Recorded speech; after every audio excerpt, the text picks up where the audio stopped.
E eu costumo dizer que nessa jornada, para fazermos boas arrematações e nos tornarmos arrematantes profissionais e bem-sucedidos, toda vez que a gente está avaliando um caso com mais profundidade, a gente precisa levantar informações relevantes sobre duas partes muito importantes nesse processo, que são o executado e o ocupante.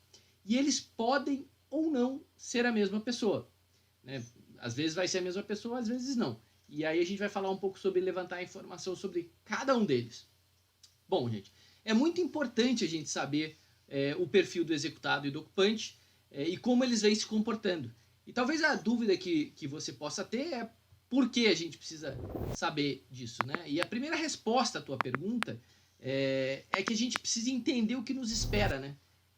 Com base nisso que a gente vai poder tomar decisões mais assertivas sobre se a gente quer prosseguir nesse caso, se esse é um caso que a gente realmente quer seguir adiante ou não, e se a gente quer seguir adiante, qual é a estratégia mais adequada. Outra razão para a gente precisar saber dessa informação é porque, dependendo do perfil dessas pessoas, isso vai influenciar bastante na velocidade do processo e na velocidade da desocupação do imóvel, né? Então, veja, como eu disse, no caso do executado, né, dependendo do comportamento do executado, a maior parte dos potenciais reflexos tem a ver com o prosseguimento, né, dos passos posteriores ao leilão, como, por exemplo, a transferência do imóvel para o teu nome, lidar se vai ter algum tipo de recurso, né? Isso são o que eu chamo assim as potenciais dores de cabeça que você vai ter que lidar. Mas isso não quer dizer que você não possa enfrentar certas brigas ou que você tenha que desistir de todos os casos em que você veja um executado ou um ocupante um pouco mais brigão.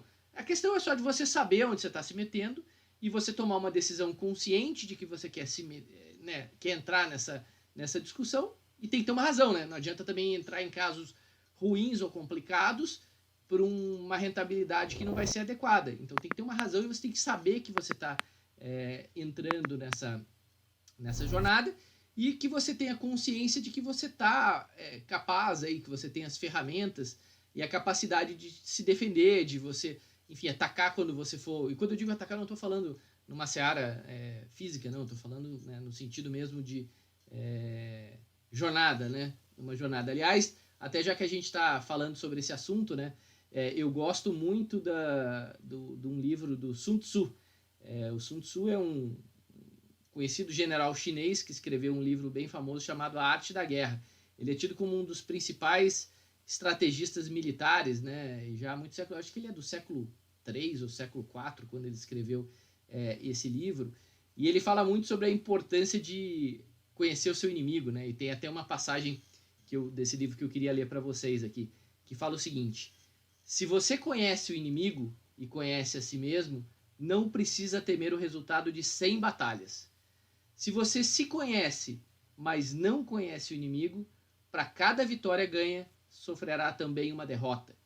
E se você não conhece nem o inimigo e nem a si mesmo, perderá todas as batalhas. Então, é legal esse livro aqui, ele tem uma série de ensinamentos, e isso se aplica muito aqui nessa etapa, nisso aqui que a gente está falando, quando a gente está falando de executado e ocupante, porque nesse sentido, eles serão seus oponentes.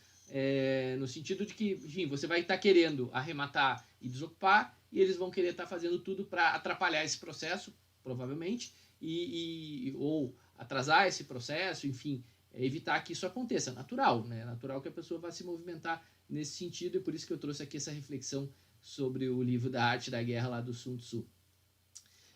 Então a gente falou lá sobre o executado, né, que os reflexos lá do perfil do executado normalmente tem a ver com os passos subsequentes do leilão, e da mesma forma, no caso do ocupante, eles tipicamente têm reflexo lá no processo de desocupação, né? Vai ser mais rápido ou mais devagar, dependendo do perfil do ocupante.